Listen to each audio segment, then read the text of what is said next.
Hi, my name is Caleb Vines, And I'm Jordan Billingsley. and today we'll be talking about the decline of New Orleans. So, New Orleans, or also as it's known, the Big Easy, is one of the most recognizable cities in the U.S. due to its French influence. It's also known for things such as the fantastic celebration Mardi Gras, the famous Bourbon Street, the local marching bands, and also the really good Cajun food, but we're not going to be talking about that today. We're going to be talking about its decline. It started out as one of the most important cities in the U.S. It was one of the third largest cities before the Civil War, and that was mainly in part due to its location at the mouth of the Mississippi River. This allowed it to be a port city and a very important place for all the trade, as the Mississippi was an important lifeline for trade, and started seeing its decline after the Civil War due to the transition from using rivers to railroads. This started the first signs of urban decay. It started to slowly fade to obscurity as people were leaving up until 2000. Many of the other port cities managed to avoid this through going to different industries. New York, for example, moved to finance, and San Francisco moved to information technology. New Orleans hasn't found a pivot like this, and their major, most promising industry is tourism. And this hasn't been the most successful, as New Orleans is top 20 for violence as far in cities, and most of the tourist attractions are causing gentrification where they're displacing poor residents of New Orleans. So, as far as the major decline, it happened right after Katrina. You can see that sharp drop, and it actually never went back to its original population. There was a 64% decline in population by the U.S. Census Bureau, and many of the people who were forced to evacuate decided to never return. As you can see, it never reached its full peak again, and some of the people who were planning to return were never able to be able to return due to the fact that their homes were flooded and or places were just labeled uninhabitable. So as far as the demographics go, generally there's not one group of people leaving New Orleans. You would think that people that are part of, racial minorities or individuals with low socioeconomic status would be leaving due to the fact that they wouldn't be able to rebuild their homes, but according to many studies, that has never been a conclusion.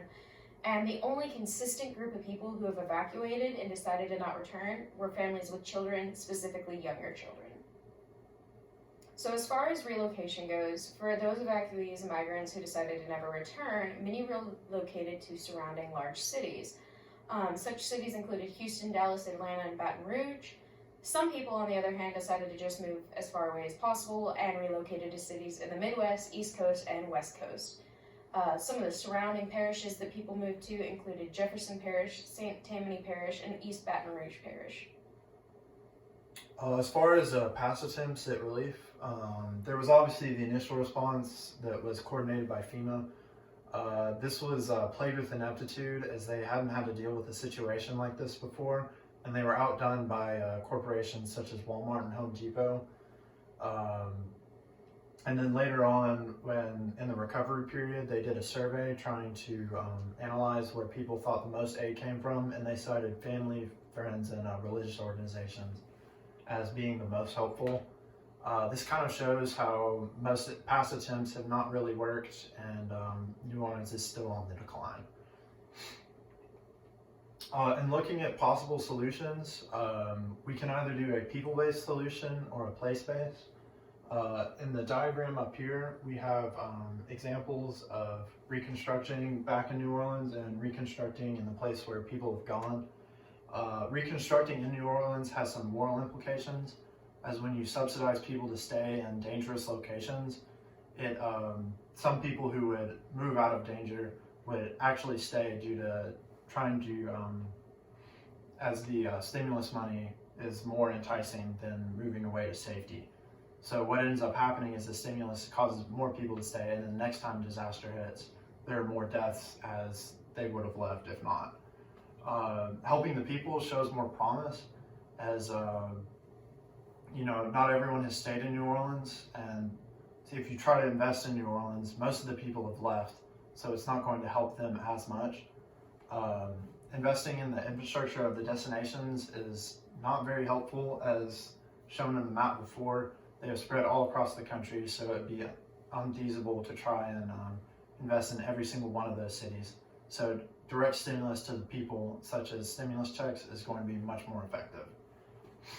So as far as our conclusion, as he said, people shouldn't be encouraged to stay in harm's way. A direct stimulus would be the best option because it provides direct aid to those affected, but also allows them to decide if they want to leave. So people can put their stimulus money into insurance, or they can just put their stimulus money into leaving the city. This solution allows for a more nuanced approach, so it doesn't completely abandon the city in and of itself. And Hurricane Ida is proof that this is an ongoing issue as far as natural disasters in the area. And then this is our sources page. All right, thank you for your time.